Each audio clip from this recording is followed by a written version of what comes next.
सम्माननीय अध्यक्ष महोदय एवं सम्माननीय सदस्यगण,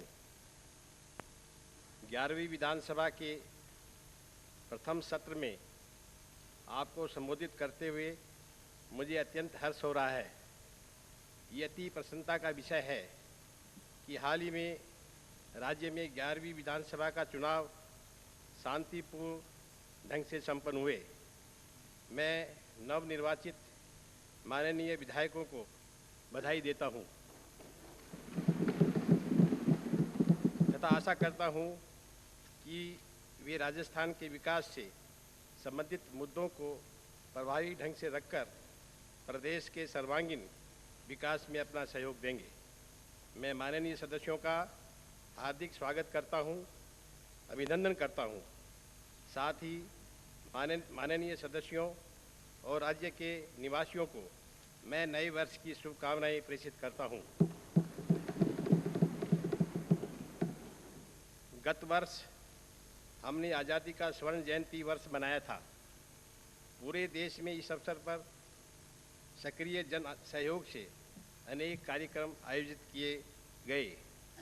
महात्मा गांधी के नेतृत्व में कांग्रेस ने स्वतंत्रता आंदोलन के माध्यम से राष्ट्रीय जागरण की अगुवाई की और हमने विदेशी सत्ता से आज़ादी प्राप्त की।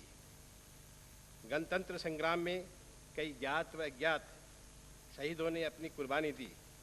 हजारों लोग जेलों में गए। इस अवसर पर मैं ज्ञात एवं अज्ञात सभी शहीदों को आपके माध्यम से श्रद्धांजलि अर्पित करता हूँ तथा जो स्वतंत्रता सेनानी हमारे बीच में हैं उनके दीर्घायु होने की कामना करता हूँ। हाल ही में संपन्न विधानसभा के चुनाव में राजस्थान की जनता ने 3/4 से भी अधिक बहुमत कांग्रेस पार्टी को देकर एक ऐतिहासिक जनादेश दिया है। नए राज्य सरकार ने जनता से वादा किया है कि वह पारदर्शी, जवाबदेह एवं संवेदनशील प्रशासन देने में कामयाब होगी। प्राय सभी जानते हैं कि प्रदेश के वर्तमान विकास के लिए मूलभूत ढांचा कांग्रेस शासन के दौरान ही खड़ा किया गया। चाहे सिंचाई के लिए बांधों का निर्माण हो, चाहे बिजली के लिए विद्युत परियोजनाओं की स्थापना हो, चाहे औद्योगिक विकास हो, अस्पताल हो, अभियांत्रिक महाविद्यालय, औद्योगिक प्रशिक्षण संस्थानों, सड़कों अथवा रेलवे लाइनों का विस्तार हो, ये सब कांग्रेस की दूरदर्शिता पूर्ण नीतियों के कारण ही संभव हो पाया था। इन मूलभूत सुविधाओं के कारण ही हम गांव को शहरों से जोड़ पाए हैं। कृषकों के उत्पादित माल को विक्रय के लिए मंडी तक लाने में हम सक्षम हो पाए हैं। यही नहीं, विकास की दृष्टि से जहां वर्ष 1951 में प्राथमिक, उच्च प्राथमिक एवं उच्च माध्यमिक विद्यालयों की संख्या लगभग 5000 मात्र ही थी, वही कांग्रेस के शासनकाल वर्ष 1951 से 1977 तक तथा 1980 से 1990 तक की अवधि में ये संख्या 39,855 तक हो गई।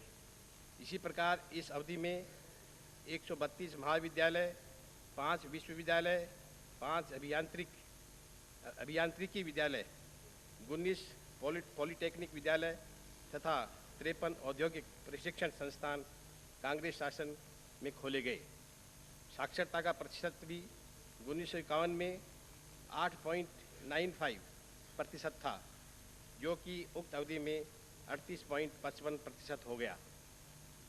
वर्ष 1951 में अस्पताल एवं डिस्पेंसरियों, प्राथमिक स्वास्थ्य केंद्रों, प्रसूति गृहों, परिवार कल्याण केंद्रों तथा उप स्वास्थ्य केंद्रों की संख्या जहां नगण्य थी, वहीं उक्त अवधि के दौरान इनकी संख्या क्रमशः 964, 1059, 113, 384 तथा 7484 हो गई।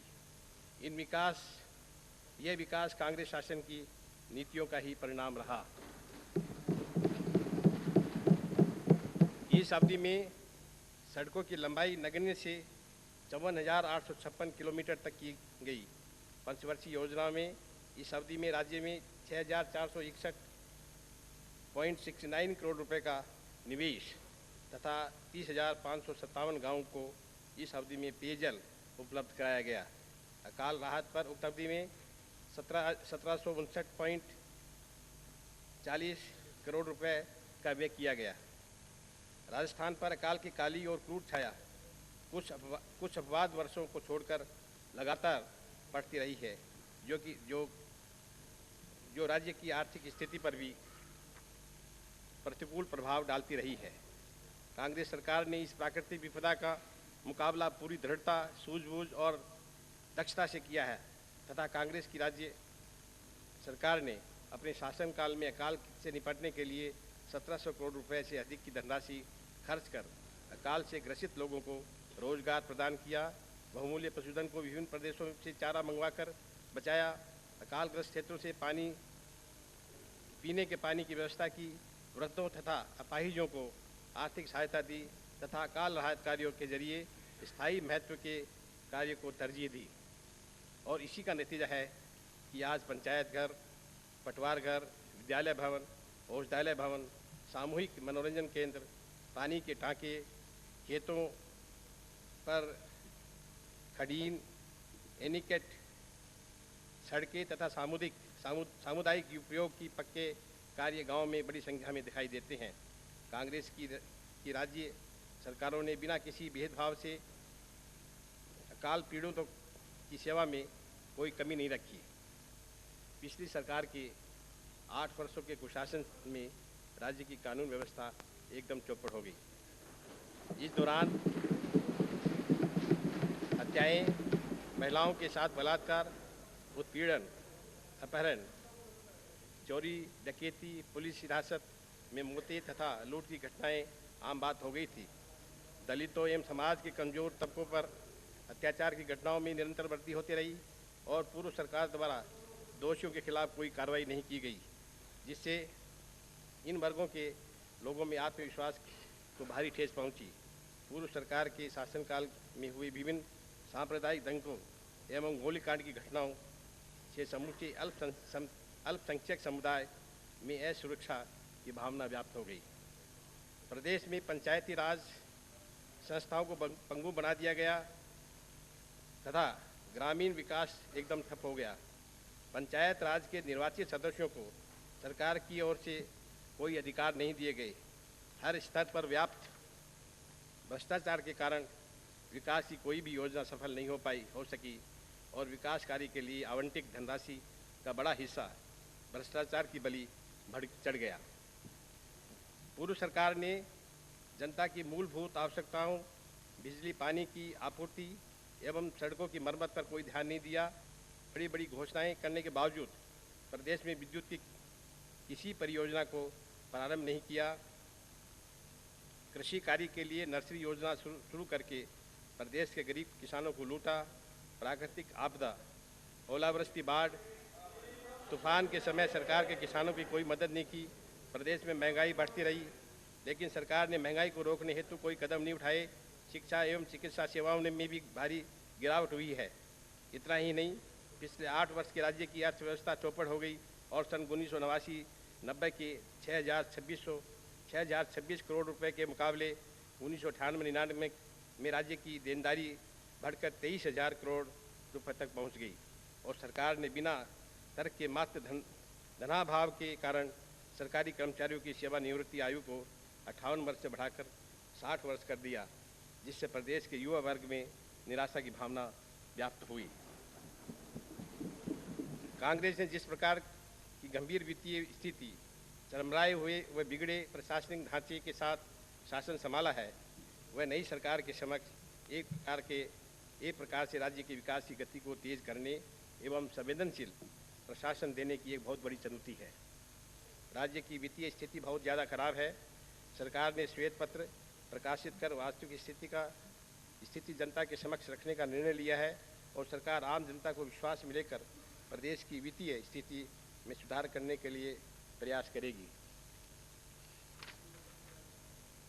शासन ने राजकीय व्यय में मितव्ययता बरतने तथा राजकाज में सादगी अपनाने का निर्णय लिया है। इस हेतु सभी विभागों, उपक्रमों एवं संस्था को विस्तृत निर्देश दिए गए हैं। साथ ही यह भी आवश्यक हो गया है कि वर्तमान राजकीय व्यय की समीक्षा की जाए। इस उद्देश्य की पूर्ति के लिए शासन ने एक समिति का गठन किया है। यह समिति राजकीय विभागों, योजनाओं, क्रमों एवं संस्थाओं की वर्तमान परिप्रेक्ष्य में उपादेयता हेतु परीक्षण करेगी। तत्पश्चात शासन आवश्यक निर्णय लेगा। साथ ही विनियोजना को बढ़ावा देने हेतु पंचायत राज संस्थाओं एवं शहरी स्थानीय निकायों का सक्रिय योगदान प्राप्त करने हेतु अल्प बचत सहभागिता योजना लागू की जा रही है। उसके अच्छे परिणाम आने की संभावनाएं हैं। राज्य की कानून एवं व्यवस्था को सुदृढ़ करना सरकार का सर्वोच्च दायित्व हो रहेगा। सार्वजनिक पूजा स्थल, देवस्थान, वक्फ एवं कब्रिस्तान तथा शमशान ग्रहों आदि की संपत्तियों के विषय में प्राय देखा गया है कि ये संपत्तियां विवाद का विषय बनकर कानून एवं व्यवस्था का प्रश्न बन जाती है। अतः इसके संरक्षण एवं विवादों को निपटाने के लिए सार्थक कदम उठाए जाएंगे। सरकार ने कार्य संभालते ही पूरी गंभीरता के साथ अपनी चुनावी घोषणा पत्र का अमल शुरू कर दिया है तथा राज्य सरकार ने मानवाधिकार आयोग एवं महिला आयोग के गठन का भी निर्णय ले लिया है। प्रदेश के छात्र युवा वर्ग में व्याप्त निराशा के भाव को समाप्त करने तथा कर्मचारियों के हितों को ध्यान में रखते हुए सरकार ने 1000 करोड़ रुपए का अतिरिक्त भार उठाकर भी सेवानिवृत्ति आयु की अधिकतम सीमा को पुनः 60 वर्ष से घटाकर 58 वर्ष करने का निर्णय लिया है। जनहित में राज्य सरकार ने किसानों को विद्युत समस्या के समाधान को सर्वोच्च प्राथमिकता प्रदान करते हुए विद्युत उत्पादन एवं उपभोक्ताओं को विशेषतः कृषि क्षेत्र को पर्याप्त बिजली उपलब्ध कराने का संकल्प लिया है। राजस्थान में रबी मौसम में विद्युत की अधिकतम मांग होती है। इस वर्ष पिछले वर्ष की तुलना में मांग में लगभग 95% की बढ़ोतरी का अनुमान है। रबी की मौसम में किसानों की सुविधा के लिए 8 घंटे बिजली प्रदान करने का राज्य सरकार ने निर्णय लिया है,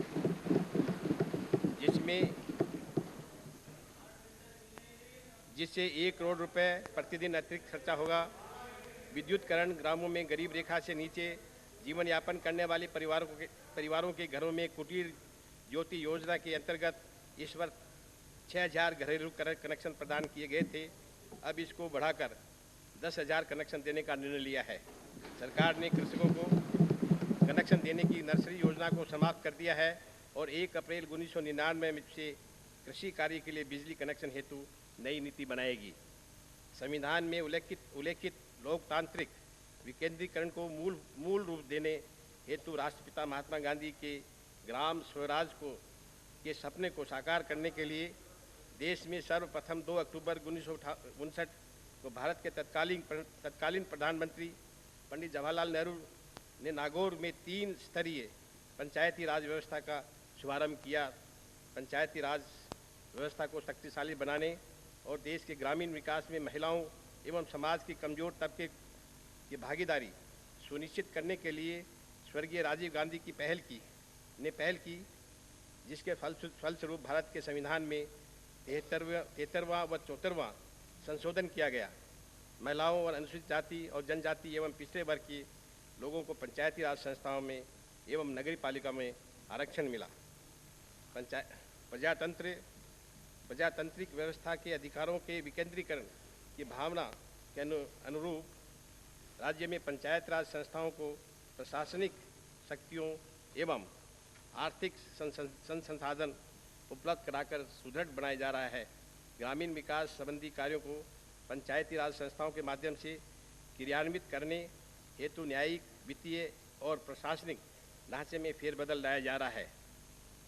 इस क्रम में जहां राज्य सरकार पर विशिष्ट योजना एवं एकीकृत ग्रामीण विकास विभाग तथा ग्रामीण विकास एवं पंचायती राज विभाग को एकीकृत कर दिया गया है, वहीं जिला स्तर पर डीआरडीए का पूरा प्रबंध जिला परिषद को सौंपने की दिशा में पहला कदम उठाते हुए जिला प्रमुखों को डीआरडीए का अध्यक्ष बनाया जा रहा है तथा डीआरडीए के मार्फत कराई जाने वाली कई योजनाओं का क्रियान्वयन भी जिला परिषदों को सौंपा जा रहा है। कृषि राज्य की अर्थव्यवस्था का मुख्य आधार है। राज्य की 77% आबादी कृषि पर निर्भर करती है, इसलिए राज्य सरकार ने कृषि के विकास पर विशेष ध्यान दिए जाने का निश्चय किया है। गत वर्ष में राज्य के किसानों को डीएपी खाद, प्रमाणित एवं उन्नत बीजों की उपलब्धता आवश्यकतानुसार न होने की समस्या का सामना करना पड़ा था। राज्य में नई कृषि नीति बनाई जाएगी ताकि किसानों की सभी तरह की समस्याओं का समाधान किया जा सके, वह कृषि के क्षेत्र को सुदृढ़ किया जा सके। जिलों में उत्पादन के आधार पर कृषि आधारित औद्योगिक एवं प्रसंस्करण इकाइयों की स्थापना किया जाना, उसके भंडारण की व्यवस्था करना तथा उत्पादित वस्तुओं के संरक्षण, ग्रेडिंग, पैकिंग एवं विपणन, घरेलू एवं बाहरी की समुचित व्यवस्था किया जाना इस कृषि नीति का एक अंग होगा। किसानों को अपने उपज का उचित मूल्य दिलाने हेतु प्लेज लोन की नीति को क्रियान्वित करने के भी प्रयास किए जाएंगे। राज्य में सब्जी, फलों, फूलों एवं मसालों के निर्यात को प्रोत्साहित किया जाएगा। राज्य कृषि विपणन बोर्ड द्वारा ग्रामीण संपर्क सड़कों का निर्माण करने, कृषि उपज की मंडियां तक पहुंचाने की व्यवस्था की जाएगी। सांगानेर के पास एशिया की सबसे बड़ी फल सब्जी का टर्मिनल मार्केट स्थापित करने का कार्य किया जाएगा। कृषि के साथ साथ पशुपालन पर विशेष ध्यान दिया जाएगा। राज्य के समग्र विकास में बिजली का विशेष महत्व है, जिसे देखते हुए बिजली उत्पादन में वृद्धि करने हेतु राज्य सरकार कटिबद्ध है। सरकार लंबित परियोजना को शीघ्र पूरा कराने का प्रयास कर रही है एवं विद्युत उत्पादन हेतु सार्वजनिक एवं निजी क्षेत्र दोनों को बढ़ावा देगी।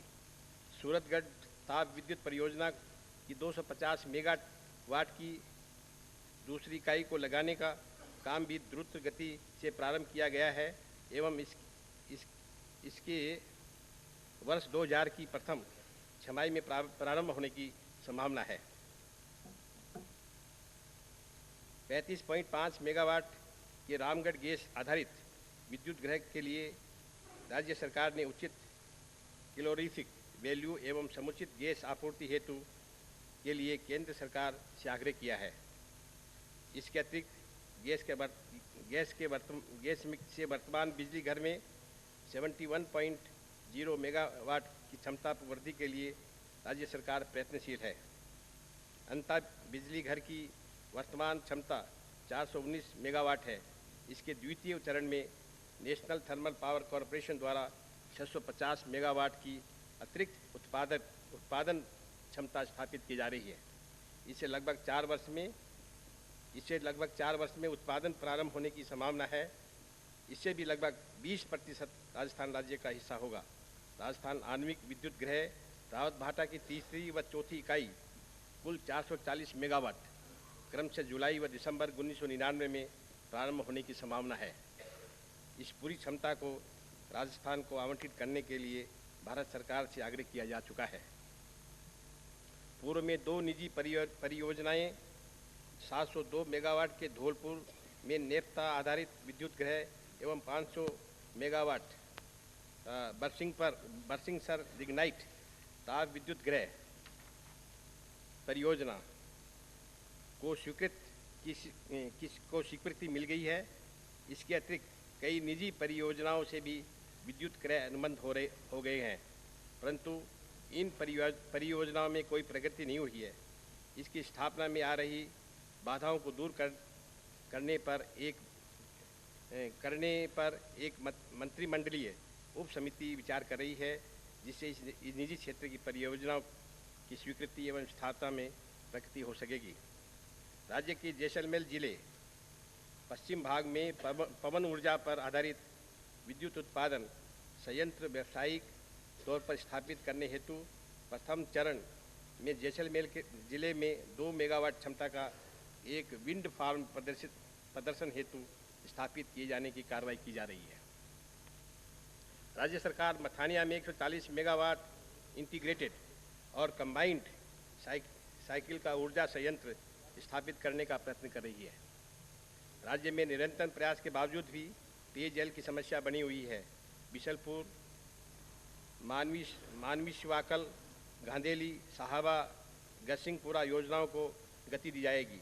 राज्य को केंद्र सरकार ने 104.01 करोड़ की विशेष सहायता इस वर्ष प्राप्त हो रही है, जिसके अंतर्गत जोधपुर, जयपुर, चित्तौड़गढ़, उदयपुर, भीलवाड़ा, बीकानेर की जल व्यवस्था में सुधार हेतु कार्य किए जा रहे हैं। इसी सहायता के अंतर्गत जासावा, बिठूजा व जोधपुर में गंदे पानी के शुद्धिकरण हेतु जल प्रदूषण निवारण मंडल के माध्यम से कार्य किया जाएगा। समूचे प्रदेश में आगामी ग्रीष्म ऋतु में पेयजल समस्या समाधान हेतु आवश्यक कार्य किए जाएंगे, जिससे वर्षा कम होने की स्थिति में भी जल वितरण व्यवस्था सुचारू रूप से रखी जा सकेगी। ग्रामीण क्षेत्र में भूजल के गिरते स्तर से उत्पन्न समस्याओं को दृष्टिगत रखते हुए कुओं को गहरा कराया जाएगा, हैंडपंपों की मरम्मत कराई जाएगी तथा हैंडपंपों की स्थापना हेतु तत्परता से कार्य किया जाएगा। अत्यधिक फ्लोराइड एवं खारे पानी से प्रभावित गांवों की ओर विशेष ध्यान देते हुए पेयजल योजनाएं बनाकर क्रियान्वित की जाएगी। नागौर जिले में बांकी पट्टी क्षेत्र व जालौर जिले के नेहट क्षेत्र हेतु विशेष योजनाएं बनाकर इनकी समस्याओं के समाधान हेतु प्रयत्न किए जाएंगे।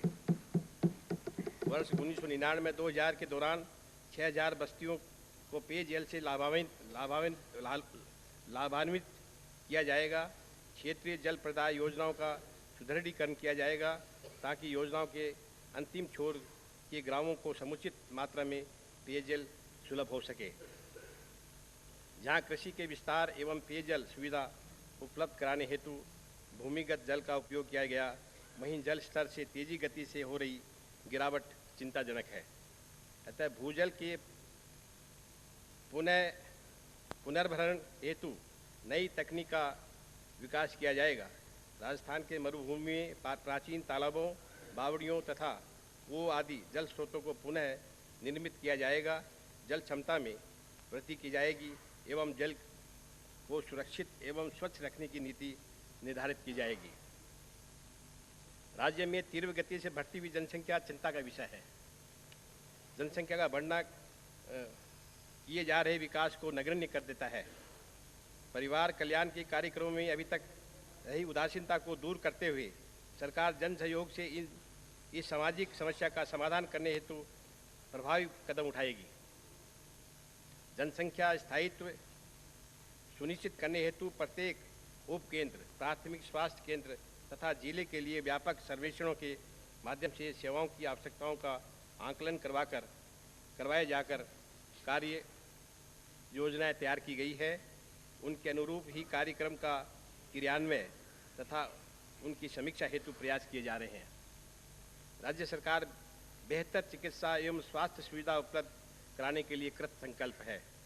राज्य के सुदूर ग्रामीण क्षेत्र एवं ग्राम पंचायत स्तर पर बुनियादी चिकित्सा सुविधाएं उपलब्ध कराने के पूरे प्रयास किए जाएंगे।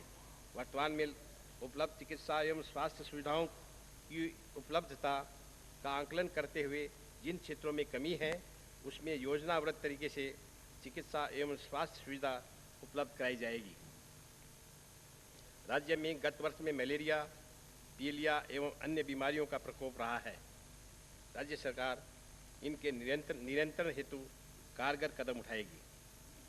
राज्य के औद्योगिक प्रशासन और विभिन्न कार्यकारी संस्थाओं जैसे रीको, राजस्थान वित्त निगम, हाथकरघा एवं लघु उद्योग निगम, बुनकर संघ तथा विशिष्ट प्रकृति के संस्थानों जैसे औद्योगिक संवर्धन ब्यूरो, शिल्प संस्थान, ग्रामीण गैर कृषि विकास एजेंसी आदि के वर्तमान कार्य संपादन और प्रक्रियात्मक प्रणाली की पुनरीक्षा की गई है और उसे अधिक चुस्त, तत्पर तथा उद्योग की सहायता के लिए उन्मुख करने के निर्देश प्रदान किए गए हैं। राज्य सरकार कुटीर उद्योगों, दस्तकारी, हस्तशिल्प और हाथकरघा जैसी अल्प पूंजी से ही विस्तृत योजना सृजित करने की संभावना वाले इन क्षेत्रों को पल्लवित और प्रोत्साहित करेगी। भारतीय उद्योग परिसंघ CII ने अपने नए साझेदारी सम्मेलन हेतु राजस्थान की राजधानी जयपुर को चुना है। इसमें देश विदेश के लगभग 700 प्रतिनिधि भाग ले रहे हैं। राज्य में खनिज संपदा, प्राकृतिक संसाधन तथा सौम्य वातावरण अपने आप में औद्योगिकरण हेतु आकर्षक रहा है। देश के इस सम्मेलन से प्रदेश में औद्योगिक वातावरण बन सकेगा एवं आशा की जाती है कि इससे प्रदेश में पूंजी निवेश बढ़ेगा। राज्य की रुग्ण इकाइयों के पुनर्वास, ऊर्जा क्षेत्र में अधिक निवेश से उद्योगों की प्राणदायी बिजली सुनिश्चित करना, पूर्णतः प्रदूषण मुक्त औद्योगिक विस्तार, श्रमिक कल्याण, विशेष मंदी के शिकार उद्योगों जैसे सीमेंट आदि की समस्याओं पर त्वरित कार्रवाई, भू अर्जन की वर्तमान स्थिति का पुनरावलोकन तथा आधारभूत ढांचे में निवेश को आकर्षित करने के लिए विशेष प्रयास के लिए राज्य सरकार न केवल अपने घोषणा पत्र से ही प्रतिबद्ध है, बल्कि इस दिशा में पूरे इच्छा शक्ति से क्रियाशील भी हुई है। शिक्षा की दृष्टि से राजस्थान देश के पिछड़े राज्यों में से एक है। 2000 तक की आबादी वाले सभी बस्तियां एवं अनुसूचित जनजाति और रेगिस्तानी क्षेत्रों में 150 की आबादी वाले बस्तियों में प्राथमिक शिक्षा सुविधा उपलब्ध कराई जाएगी। प्रत्येक पंचायत क्षेत्र में कम से कम एक उच्च प्राथमिक शाला की सुविधा भी उपलब्ध कराना हमारा लक्ष्य है। जिला के स्तर में शिक्षा के स्तर में सुधार करना, परीक्षाओं की विश्वसनीयता व गोपनीयता पुनः कायम करना तथा विश्वविद्यालयों की स्थिति में सुधार करना राज्य सरकार की प्राथमिकताएं हैं। संपूर्ण साक्षरता अभियान को जन आंदोलन का रूप देने के लिए इस दिशा में और अधिक कारगर प्रयास किए जाएंगे। प्राथमिक शिक्षा जो विभिन्न कार्यक्रमों, लोक जुम्बिश, शिक्षाकर्मी आदि के माध्यम से चल रही है, उनकी समीक्षा कर समन्वित कार्यक्रम बनाया जाएगा।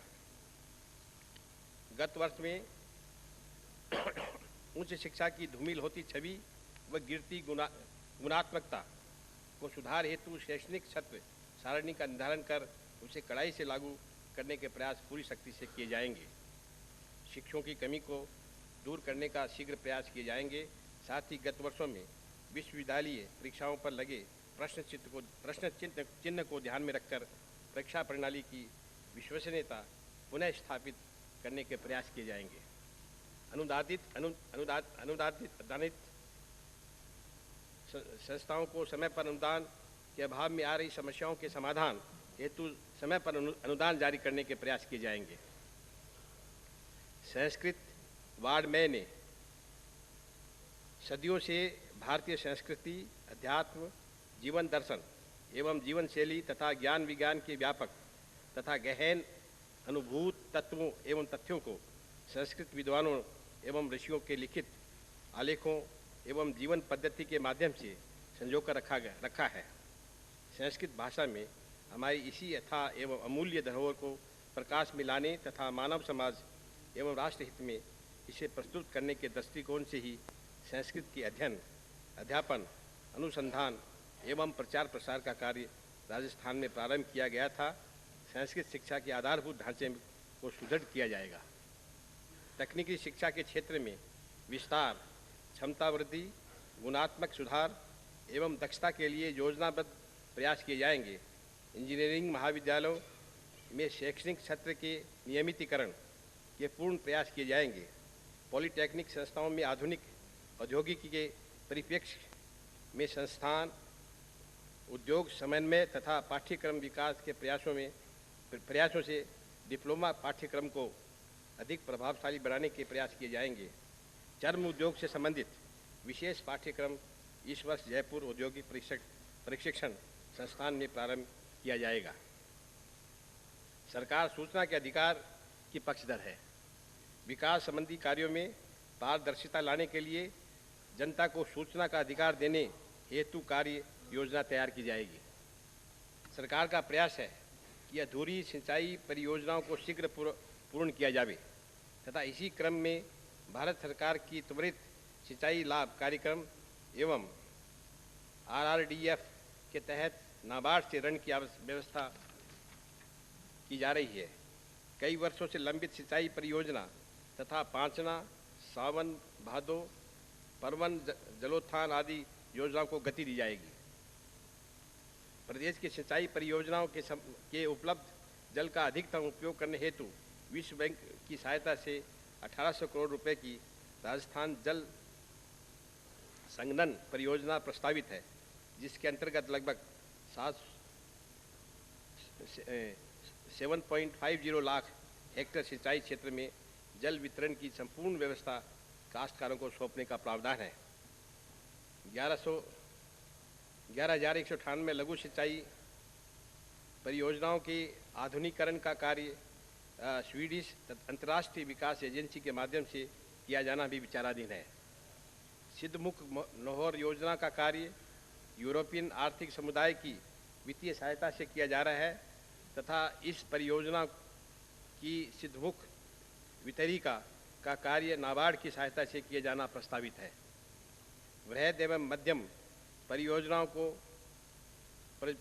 की डूब क्षेत्र में आने वाली विस्थापियों के लिए एक विस्तृत पुनर्वास तथा पुनः स्थापन नीति का प्रारूप तैयार किया गया है, जिसे विस्तृत चर्चा के पश्चात अंतिम रूप दिए जाने का प्रयास किया जाएगा।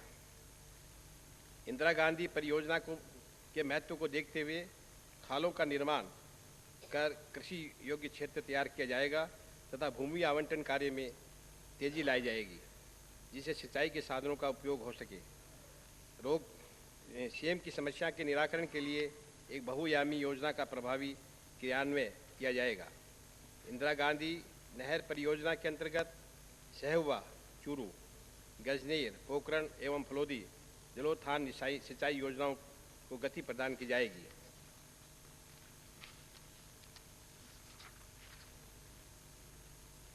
राज्य के विकास में सड़कों की अहम भूमिका है। सरकार का ये प्रयास रहेगा कि राज्य में सड़कों का जाल बिछाया जाए।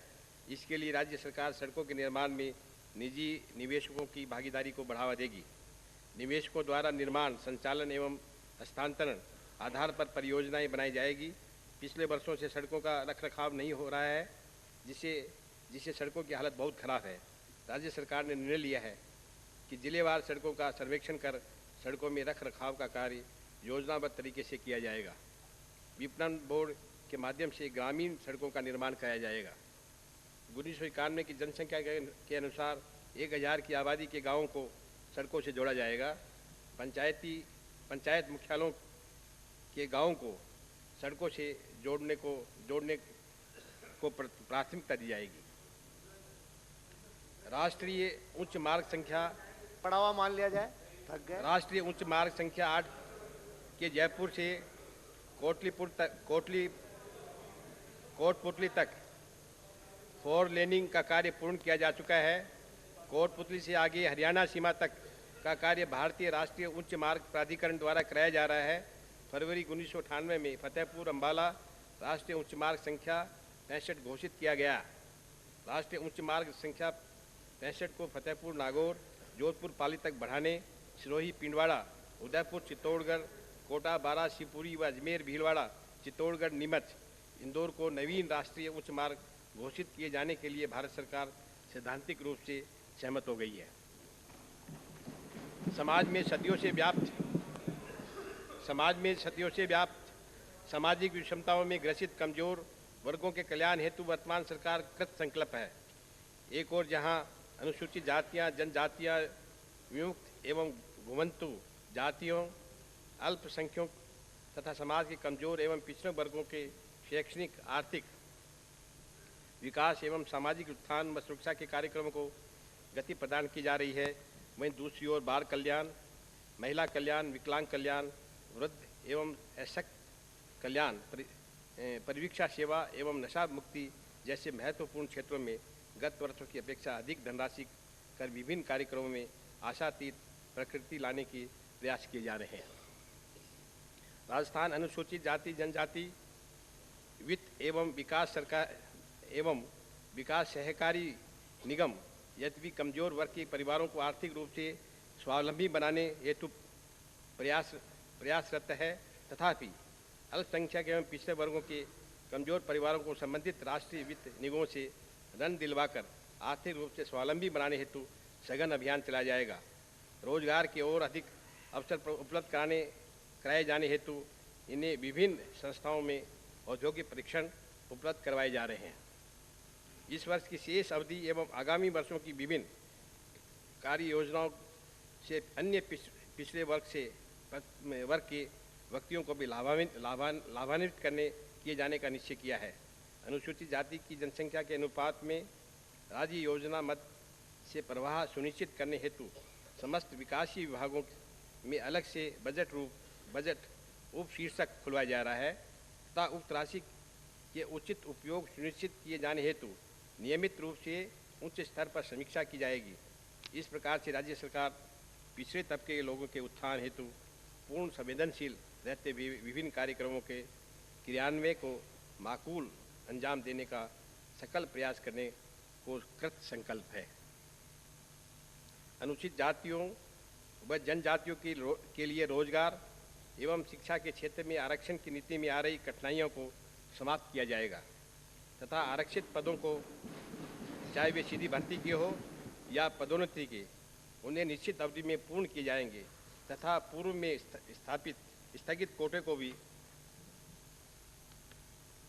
पूर्ण तत्परता से भरने की कार्रवाई की जाएगी। राज्य सरकार आदिवासी कल्याण विभाग की स्थापना के लिए कटिबद्ध है, जिसका कार्य मानवीय संसाधनों का विकास करना होगा। माड़ा क्षेत्र के बाहर रह रहे आदिवासियों के लिए भी ये सभी सुविधाएं जो उन्हें दे हैं सुनिश्चित की जाएगी। अन्य पिछड़े वर्ग के कल्याण हेतु बोर्ड का गठन किया जाएगा। अल्पसंख्यकों के हितों की रक्षा के लिए अल्पसंख्यक आयोग का गठन जल्दी ही करवा दिया जाएगा। डाड़ा के सभी मामलों का 3 माह में पुनरावलोकन कर पुख्ता सबूतों के अभाव वाले प्रकरणों को समाप्त कर दिया जाएगा। राज्य में वक्फ बोर्ड की अनियमितताओं की जांच की जाएगी तथा वक्फ बोर्ड का पुनर्गठन भी जल्द ही कर दिया जाएगा। इंदिरा गांधी द्वारा घोषित 15 सूत्री कार्यक्रम को सही ढंग से कार्यान्वित किया जाएगा। उर्दू अध्यापकों की नियुक्ति शीघ्र कर दी जाएगी। बेरोजगारी कम करने के प्रयासों के बावजूद पंजीकृत बेरोजगारों की संख्या बढ़ती जा रही है तथा वर्ष 1998 अक्टूबर तक रोजगार कार्यालय के माध्यम से 1,37,971 अशास्त्रियों का पंजीयन किया गया है तथा पंजीकृत बेरोजगारों की संख्या लगभग 8.99 लाख है। विभिन्न आर्थिक सुधार कार्यक्रमों के कारण औद्योगिक क्षेत्र में भी प्रतिस्पर्धा बढ़ रही है, जिसके फलस्वरूप कुछ विशेष उद्योगों में रुग्णता बढ़ने की संभावना है तथा बेरोजगारी की समस्या विकराल रूप धारण कर रही है। अतः इस क्षेत्र में कार्यरत राजकीय, गैर राजकीय एवं अर्ध राजकीय इकाइयों में प्रभावी समन्वय स्थापित कर अधिक से अधिक आशार्थियों को स्वरोजगार की और उन्मुख करने हेतु विशेष प्रयास किए जाएंगे तथा किए गए प्रयत्नों की मॉनिटरिंग हेतु विशेष प्रबंध की व्यवस्था होगी।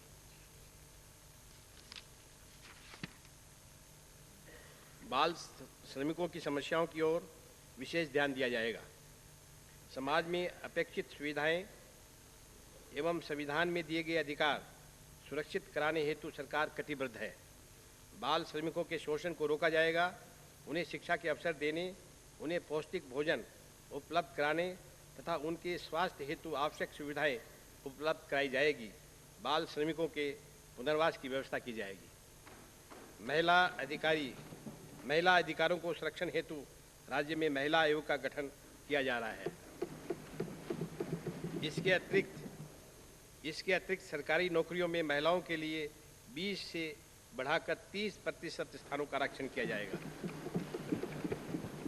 महिला शिक्षा को बढ़ावा दिया जाकर इसे सभी स्तरों पर निःशुल्क किया जाना, परित्यक्ता अथवा विधवा महिलाओं को स्वावलंबी बनाने के लिए योजना बनाना, कुटीर उद्योग बनाने के लिए महिलाओं को उचित ब्याज दर पर ऋण उपलब्ध कराना तथा विधवा, अपंग, वृद्धों और निराश्रितों के लिए पेंशन की व्यवस्था तथा पेंशन नियमों का सरलीकरण किया जाना सरकार की प्राथमिकता रहेगी। समाज में आर्थिक, सामाजिक, शैक्षणिक स्तर में वृद्धि के उपरांत भी महिलाओं की स्थिति में अपेक्षित सुधार नहीं हुआ है एवं महिला उत्पीड़न एवं शोषण के प्रकरणों में निरंतर वृद्धि हुई है। ऐसी शोषित एवं उत्पीड़ित महिलाओं को अविलंब राहत देने, उन्हें आवश्यक सहायता एवं मार्गदर्शन प्रदान करने एवं शोषण के प्रकरणों का पुनर्निरीक्षण कर शीघ्र कार्रवाई करने के उद्देश्य से समस्त जिलों में एक जिला स्तरीय सहायता समिति की स्थापना की गई है। इस समितियों को गतिशील बनाया जाएगा। सरकार बढ़ती महंगाई पर रोक लगाने के लिए चिंतित है। सार्वजनिक वितरण प्रणाली को सुदृढ़ किया जाएगा। प्रदेश में उचित मूल्यों की दुकानें खोलकर जनता को आवश्यक उपयोग की वस्तुएं वाजिब मूल्यों पर उपलब्ध कराई जाएगी। राज्य के सभी जिला कलेक्टरों को आवश्यक वस्तुओं की जमाखोरी एवं कालाबाजारियों के विरुद्ध सघन अभियान चलाकर इस पर प्रभावी नियंत्रण के निर्देश दिए गए हैं, जिसकी पालना में ऐसे व्यापारियों के यहाँ विशेष तौर पर छापे मारे गए जहाँ स्टॉक से अधिक वस्तुओं का संग्रह होने की संभावना थी। इस कार्रवाई के द्वारा करोड़ रुपए का मूल्य अनाज, दाल, चीनी आदि वस्तुएं जब्त की गई। उपरोक्त कार्रवाई से कीमतों में कमी आई है। गुणवत्ता मापदंडों का सख्ती से पालन कराया जाएगा। उपभोक्ता संरक्षण कानून में सुधार तथा उपभोक्ता आंदोलन को बढ़ावा दिया जाएगा। खाद्य पदार्थों में मिलावट रोकने के लिए भी प्रभावी कदम उठाए जाएंगे। उपभोक्ताओं को नाप तोल में कम वस्तु देने के मसलों में प्रभावी कार्यवाही की जाएगी। राज्य सरकार जनतांत्रिक व्यवस्थाओं में पूर्ण विश्वास रखती है। सहकारी संस्थाओं के संचालन की जिम्मेदारी निर्वाचित संचालन मंडल को सौंपना चाहती है। इस हेतु वर्षों बाद शीघ्र ही ग्राम सेवा सहकारी समितियों के चुनाव की प्रक्रिया प्रारंभ की जाती है। अन्य सहकारी संस्थाओं जैसे अपेक्स बैंक, केंद्रीय सहकारी बैंक, विपणन समितियां आदि के चुनाव भी शीघ्र करवाने की कार्रवाई की जा रही है। राज्य में सहकारी आंदोलन को बढ़ावा दिया जाएगा। लोगों में सहकारिता को बढ़ाने के लिए नए कार्य क्षेत्र खोले जाएंगे। सहकारी आंदोलन को वृहद रूप देने के लिए सहकारिता कानूनों, नियमों, उपनियमों में आवश्यक फेरबदल किया जाएगा। अन्य सहकारी संस्थाओं के चुनाव समय पर करवाए जाएंगे। प्रदेश में दुग्ध उत्पादक सहकारी संस्था आंदोलन को बढ़ावा दिया जाएगा और दुग्ध उत्पादों की समस्याओं का समाधान किया जाएगा। एशियन डेवलपमेंट बैंक, आवासन एवं नागरिक विकास निगम और अन्य बैंकों से नगरों के सौंदर्यीकरण, पेयजल, सीवरेज और जन सुविधाएं उपलब्ध कराने के प्रयास किए जाएंगे। आर्थिक दृष्टि से कमजोर व्यक्तियों के लिए और अधिक मकान बनाए जाएंगे। नगर निगम कानून के अव्यवहारिक धाराओं को परिवर्तन कर व्यवहारिक किया जाएगा। नगर निकायों को आर्थिक सुधार के प्रयास किए जाएंगे। नगरों के नियोजन को सुव्यवस्थित एवं प्रभावी बनाया जाएगा तथा नगरों में बढ़ती आवासीय समस्याओं के निराकरण के लिए नई आवास नीति बनाई जाएगी। साथ ही शहरी विकास एवं आवासन के क्षेत्र में निजी क्षेत्र के पूंजी निवेशन को सुविचारित नीति के अनुरूप प्रोत्साहित किया जाएगा। कच्ची बस्ती के नियमन के बारे में भी त्वरित गति से निर्णय लिए जाकर उनको नियमित किया जाएगा एवं कच्ची बस्तियों में आधारभूत नागरिक सुविधाएं उपलब्ध कराई जाएगी। भविष्य में प्रदेश में नई कच्ची बस्तियों के निर्माण को रोकने हेतु ठोस नीति बनाई जाएगी, जिससे स्वायत्त शासी संस्थाएं पहल कर समाज के कमजोर तबकों को योजनाबद्ध तरीके से बचा सके। इस प्रकार ऐसे लोगों को जीवन पर्यंत नारकीय जीवन जीने से छुटकारा मिल सके। पर्यटन के क्षेत्र में राजस्थान के अंतर्राष्ट्रीय एवं राष्ट्रीय महत्व को देखते हुए एक दीर्घकालीन पर्यटन नीति बनाई जाएगी तथा इस क्षेत्र में निजी क्षेत्र के पूंजी निवेश को प्रदेश में आने वाले पर्यटकों को आधारभूत सुविधाएं उपलब्ध कराने में सहभागी बनाया जाएगा। हवाई पट्टियों एवं हेलीपैड्स इत्यादि को भी सुविचारित नीति के अंतर्गत पर्यटन विकास में उपयोग हेतु निजी क्षेत्र को भी उपलब्ध कराए जाएंगे।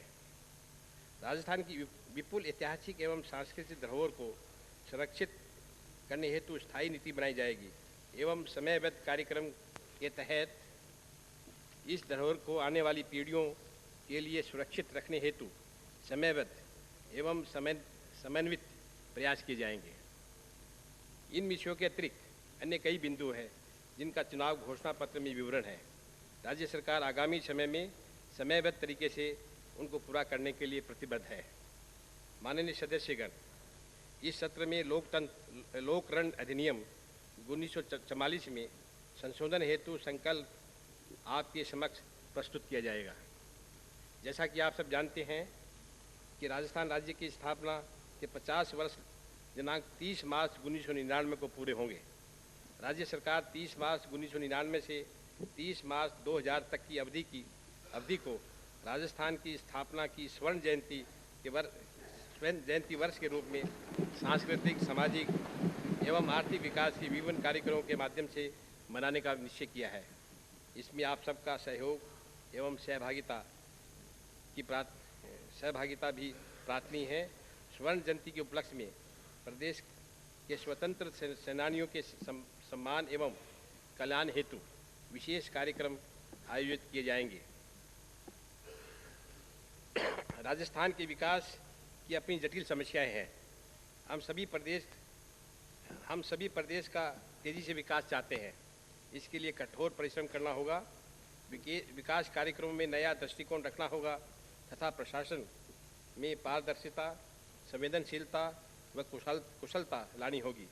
वित्तीय संसाधनों का कुशल प्रबंध करके तथा उनके उचित उपयोग से ही प्रदेश के विकास को और अधिक गतिशील बनाया जा सकता है। इसमें आप सबका सहयोग आवश्यक है। मैं यजुर्वेद के इन शब्दों में सहकार भावना पर संवर्धित करने का अनुरोध करना चाहूँगा। मित्रस्य माँ चक्षुषा सर्वाणि भूतानि समीक्षन्ताम्। मित्रस्याहं चक्षुषा सर्वाणि भूतानि समीक्षे। मित्रस्या चक्षुषा समीक्षामहे। अर्थात देश के समस्त निवासी मुझे बंधुत्व भावना से देखें, मैं सभी देशवासियों को बंधुत्व भाव से देखूं। हम सब एक दूसरे के प्रति बंधुत्व भाव रखें। इस प्रकार की सद्भावनाओं के संबल से ही यह देश सदा प्रगति करता रहा है। सद्भावना की इस संस्कृति के अनुरूप समस्त माननीय सदस्यों को अपनी शुभकामनाएं प्रेषित करता हूं। आइए हम सब मिलकर राजस्थान को एक विकासशील राज्य से उन्नत राजस्थान बनाने हेतु संकल्प लें। जय हिंद।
मुझे माननीय सदस्यों को सूचित करना है कि महामहिम राज्यपाल महोदय प्रस्थान कर चुके हैं।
माननीय सदस्य, माननीय अध्यक्ष,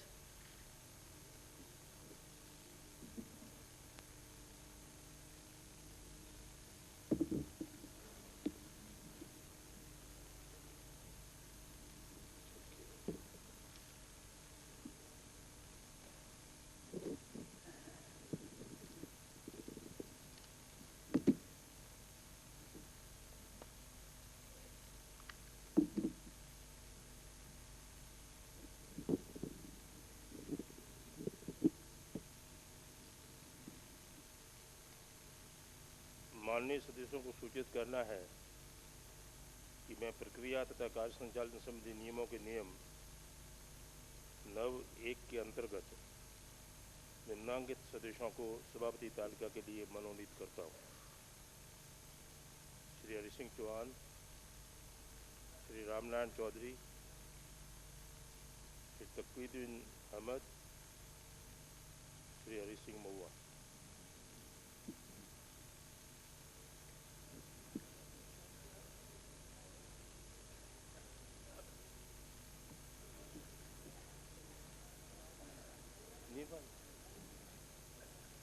ये मैं नाम पढ़ दिया था, इसे हरि सिंह चौहान का सबसे पहले पढ़ा था।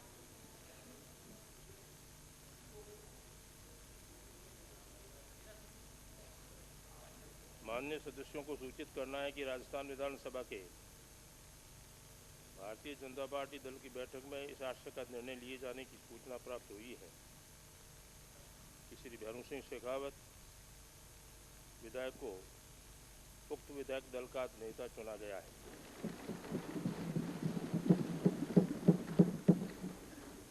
मुझे माननीय सदस्यों को यह भी सूचित करना है कि राजस्थान विधानसभा में भारतीय जनता पार्टी को प्रतिपक्ष दल के रूप में मान्यता प्रदान कर दी गई है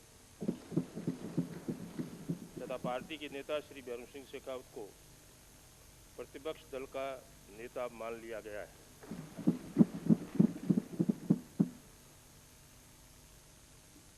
सचिव विधानसभा राज्यपाल महोदय के अभिभाषण की प्रति सदन की मेज पर रखें।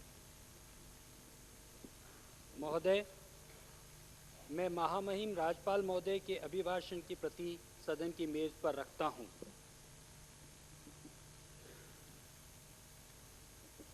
महोदय, मैं उन विधेयकों का विवरण सदन की मेज पर रखता हूं जिन पर राज्यपाल महोदय की अनुमति प्राप्त हो चुकी है। राज्यपाल महोदय द्वारा अनुमति प्राप्त विधेयक: प्रथम, राजस्थान विनियोग संख्या 3 विधेयक 1998, राजस्थान वित्त विधेयक 1998 विधेयक संख्या 10/98, राजस्थान कृषि जोतों पर अधिकतम सीमा अधिरोपण संशोधन विधेयक 1998 विधेयक संख्या 11/98, राजस्थान संस्कृत विश्वविद्यालय विधेयक 1998 14/98।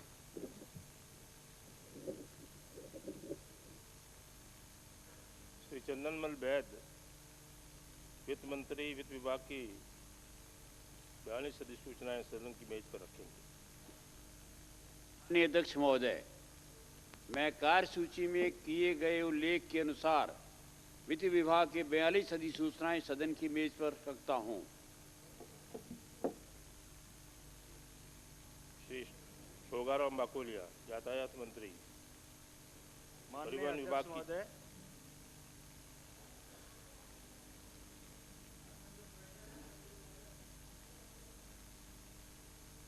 शोगाराम बाकोलिया, यातायात मंत्री। परिवहन विभाग की 4 सूचनाएं सदन की मेज पर रखें। माननीय अध्यक्ष महोदय, मैं कार्यसूची में किए गए उल्लेख के अनुसार परिवहन विभाग की 4 अधिसूचनाएं सदन की मेज पर रखता हूं। श्री बनवारी लाल बैरवा, समाज कल्याण मंत्री। राष्ट्रीय अनुसूचित जाति व अनुसूचित जनजाति आयोग की प्रथम रिपोर्ट एवं अनुसूचित जातियों तथा अनुसूचित जनजातियों के आयोग की 30वीं रिपोर्ट सदन की मेज पर रखेंगे। माननीय अध्यक्ष महोदय, मैं राष्ट्रीय अनुसूचित जाति तथा अनुसूचित जनजाति आयोग की प्रथम रिपोर्ट 12 मार्च 1992 से 31 मार्च 1993 तक एवं अनुसूचित जातियों तथा अनुसूचित जनजातियों के आयोग की 30वीं रिपोर्ट वर्ष 1989 से 91 सदन की मेज पर रखता हूं।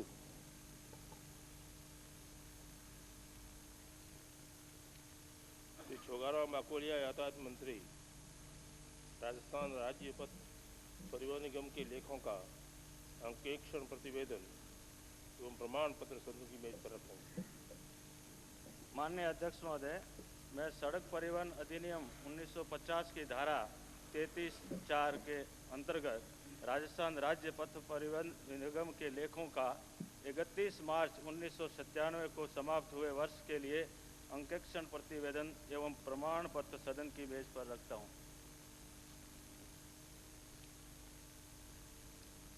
माननीय सदस्यगण,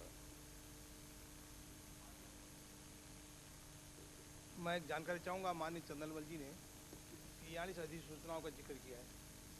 हमारी सूची में केवल 39 है। आपने 42 रखी है, हमारे यहाँ 39। माननीय अध्यक्ष महोदय ने मुझे 42 पेश करने की अनुमति दी थी। हो सकता है कि पूरक वो इसमें उल्लेखित नहीं है। पूरक पत्र में 3 आपके पास गई और आपके पास नहीं पहुंची। भाई इसमें तो नहीं है।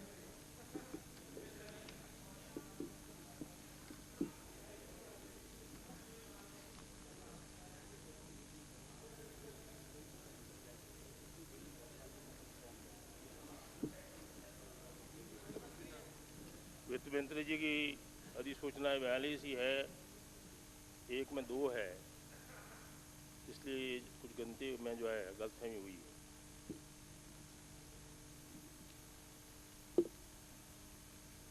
माननीय सदस्यगण,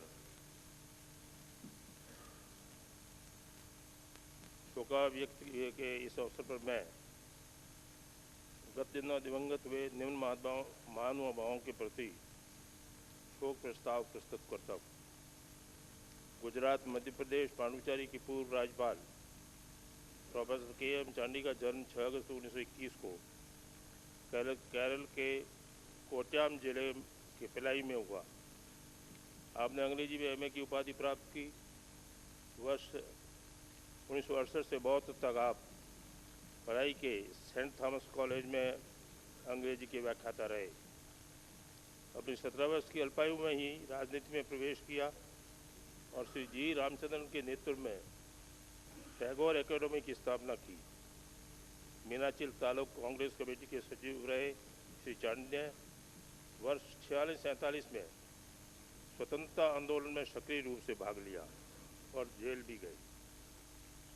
स्वतंत्रता के बाद आप केरल राज्य विधानसभा के सदस्य निर्वाचित हुए तथा वर्ष 1952 और 1954 में पुनर्निर्वाचित हुए। विधानसभा में आप कांग्रेस पार्टी के मुख्य सचेतक रहे।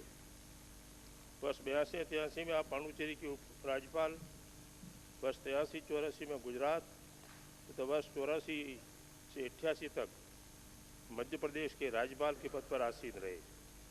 अपने राजनीतिक जीवन के दौरान आप कांग्रेस पार्टी से सक्रिय रूप से संबंध रहे तथा वर्ष 53 से 57 तक जिला कांग्रेस कमेटी के अध्यक्ष रहे। बाद में आप केरल कांग्रेस कमेटी के महासचिव, कोषाध्यक्ष व अध्यक्ष आदि पदों पर भी रहे। आप केरल विश्वविद्यालय की सीनेट तथा प्रथम राज्य योजना मंडल के सदस्य रहे। श्री चांडी वर्ष 72 से 78 तक रबड़ बोर्ड के अध्यक्ष रहे। भलाई की कोऑपरेटिव सोसाइटी के संस्थापक अध्यक्ष रहने के अलावा आप कोट्टायम जिले की जिला कोऑपरेटिव बैंक, केरल राज्य कोऑपरेटिव बैंक, केरल राज्य मार्केटिंग फेडरेशन के निर्देशक भी रहे।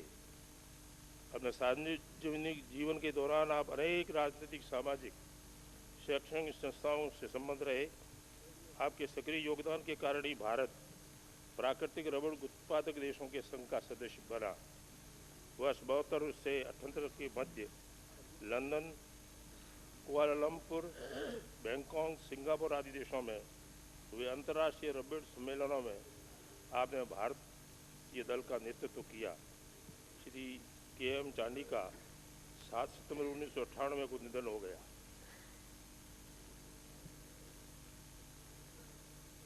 त्रिपुरा के पूर्व मुख्यमंत्री और व्यवध कम्युनिस्ट नेता श्री दशरथ देव का जन्म 2 फरवरी 1916 को पश्चिमी त्रिपुरा के खोवाई उपमंडल के गांव आमपुर में हुआ।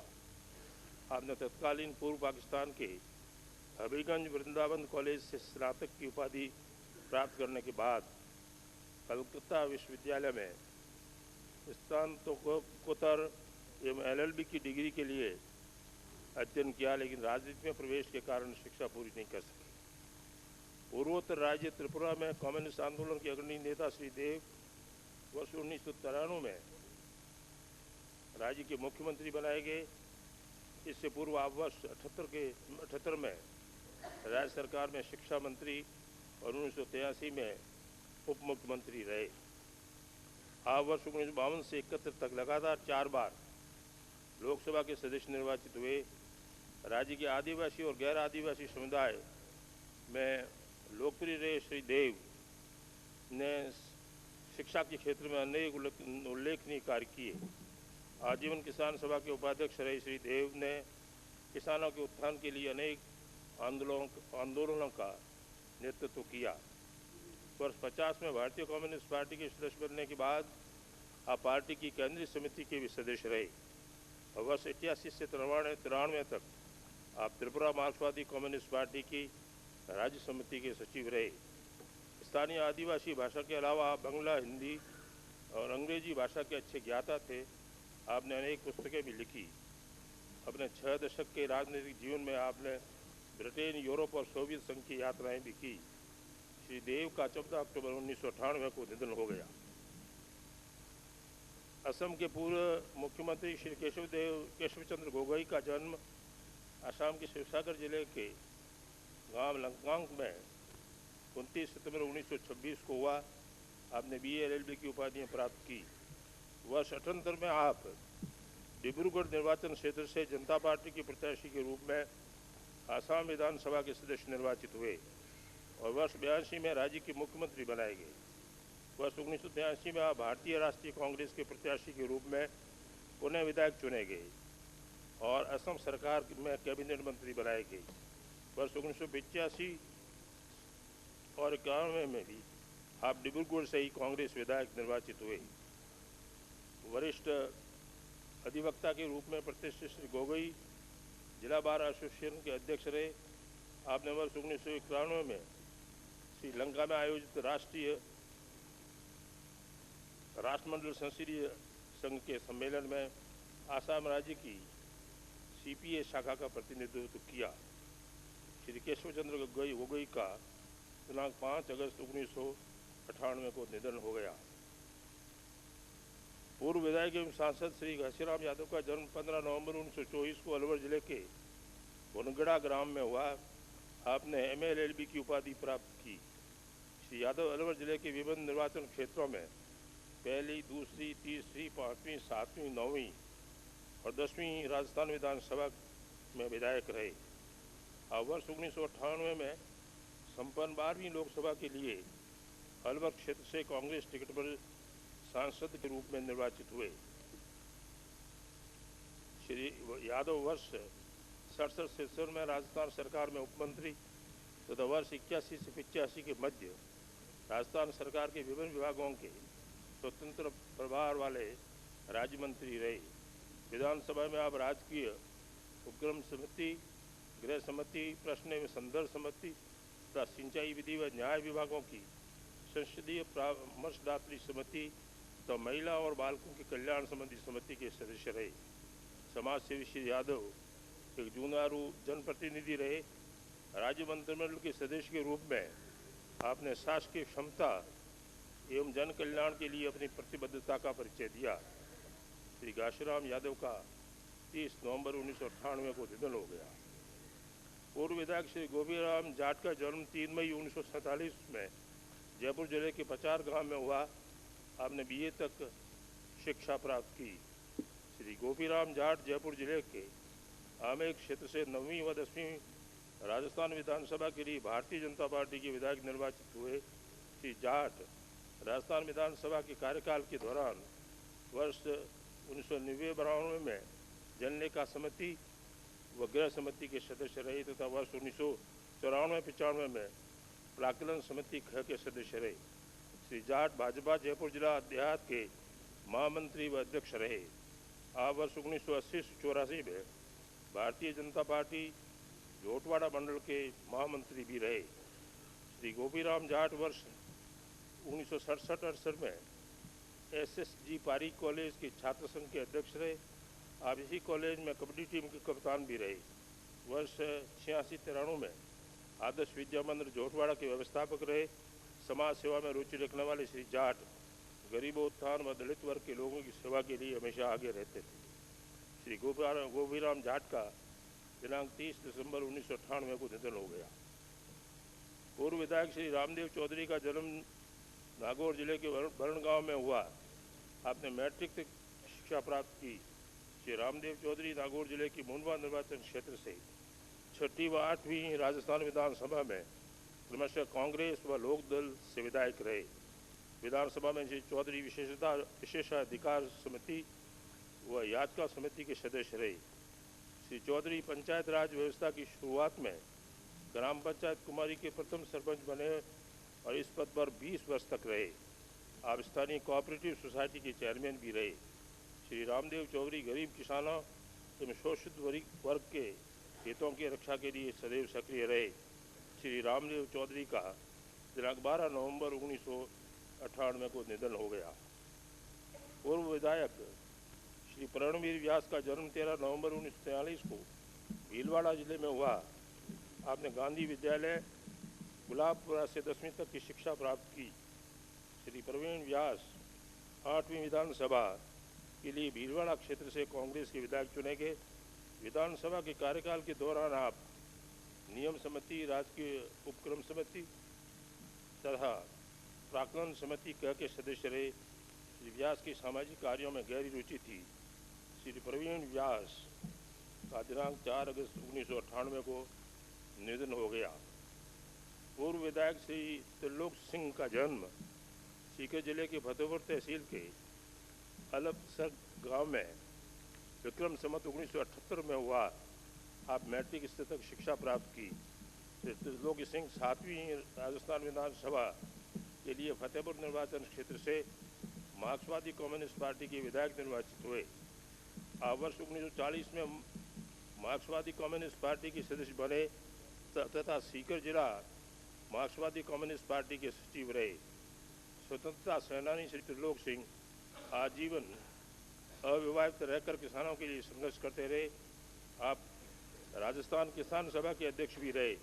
विभिन्न राष्ट्रीय आंदोलनों में आपने लगभग 50 बार जेल यात्रा की और लगभग 8.5 वर्ष जेल में रहे। श्री त्रिलोक सिंह का दिनांक 10 दिसंबर 1998 को निधन हो गया। श्री रामचरण यादव 4वीं एवं 5वीं राजस्थान विधानसभा के लिए अटूर निर्वाचन क्षेत्र से जनसंघ एवं कांग्रेस के विधायक के रूप में निर्वाचित हुए। आप वर्ष 1967 से 71 तक राजस्थान सरकार में उपमंत्री रहे। श्री यादव कृषि व किसानों के उत्थान के लिए सदैव सक्रिय रहे। श्री रामचंद्र यादव का दिनांक 10 दिसंबर 1998 को निधन हो गया।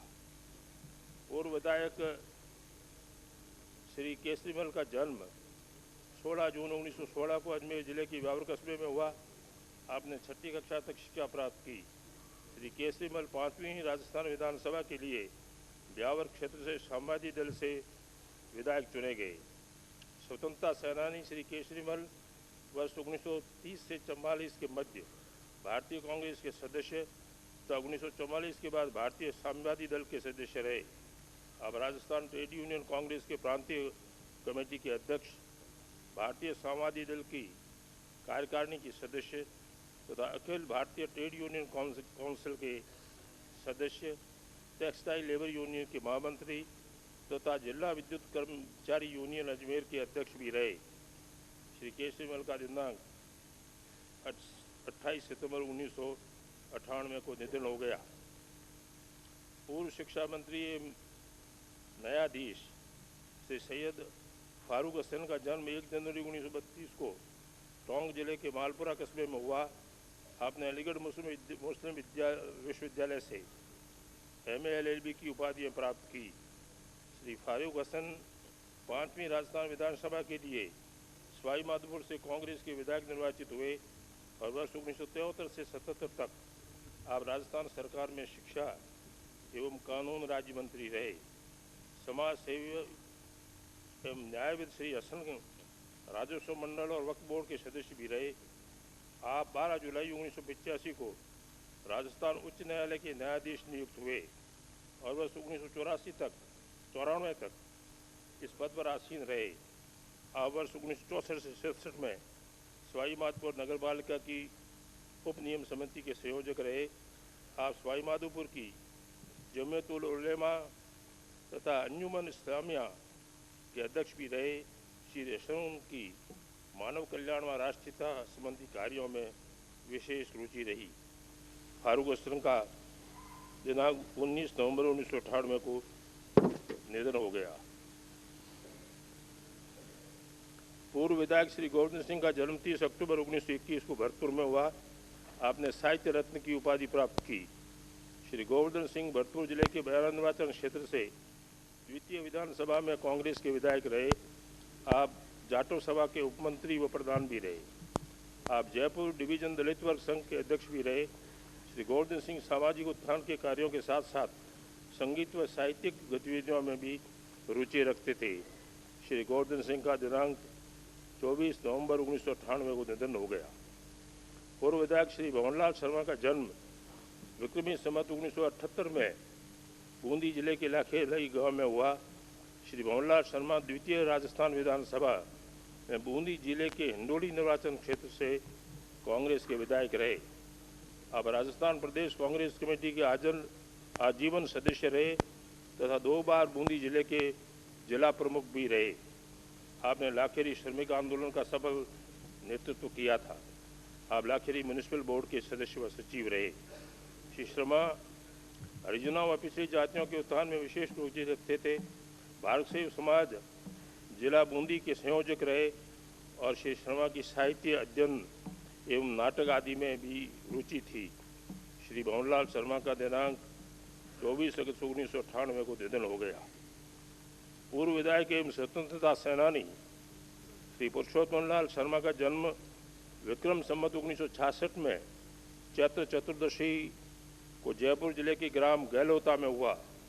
विधि की उपाधि प्राप्त श्री शर्मा को हिंदी, अंग्रेजी, संस्कृत, गुजराती एवं मराठी भाषाओं का अच्छा ज्ञान था।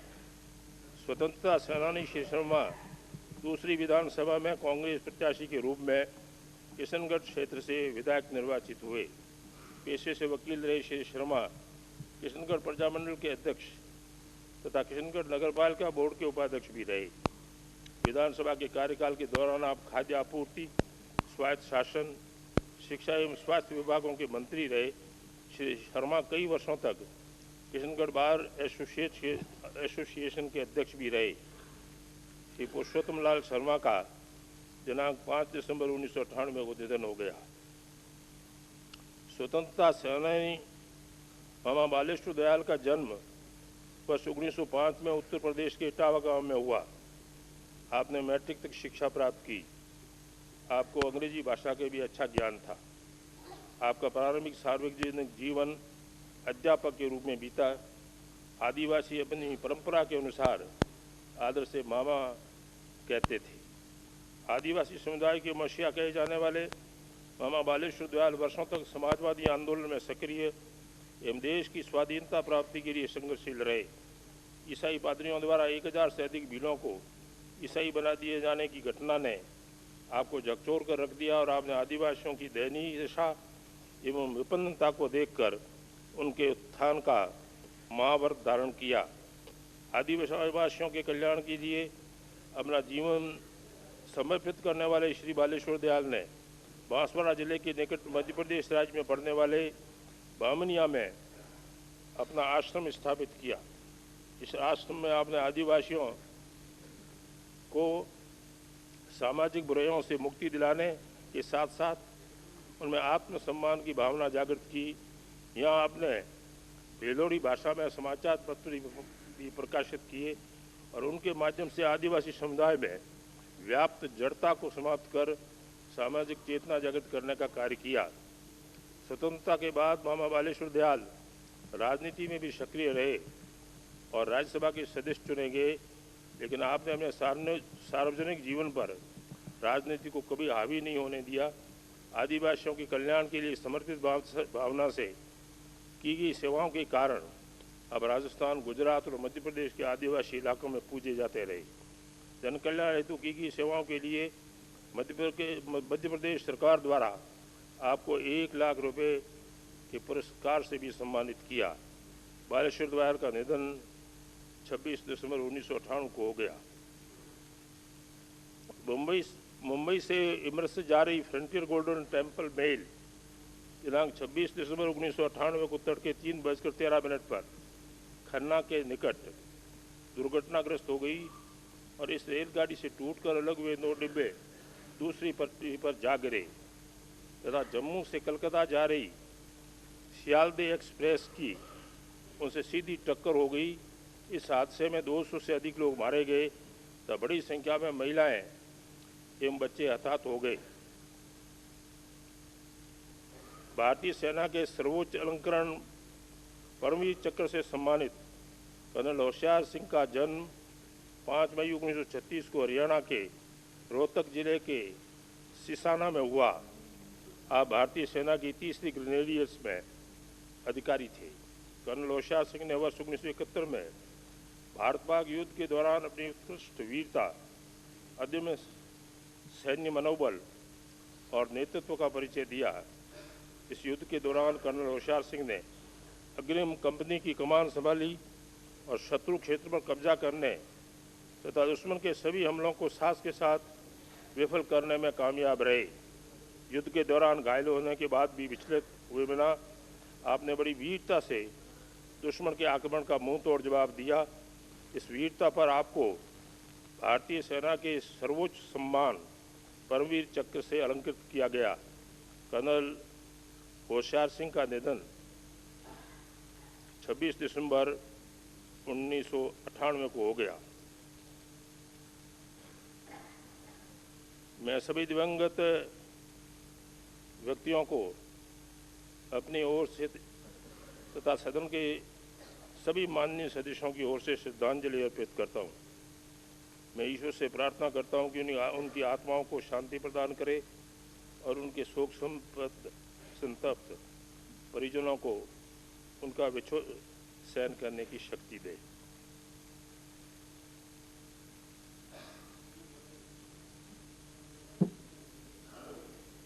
माननीय सदस्यगण, कृपया 2 मिनट मौन खड़े होकर दिवंगत व्यक्तियों की आत्मा को शांति के लिए प्रार्थना करें।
सदन की कार्रवाई